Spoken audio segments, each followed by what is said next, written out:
Welcome again, new tutorial of Fyne and GoLang GUI. In this tutorial, we will learn how to use button widget. We will write only 10 lines of code. Define the main package. Define the main function. Create a new app instance. Create a new window with a title. Set the size of the window. Now we will use button widget. First value is button name. Second value is button function.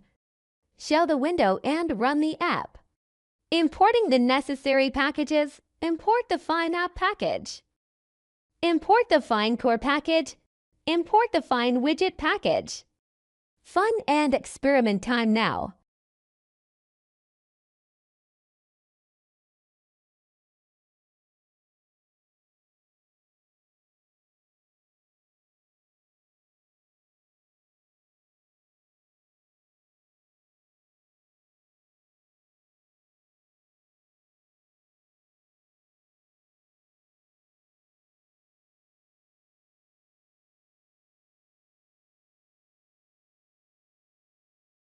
Thanks for coding with us today.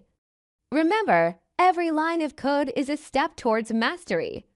Until next time, happy coding!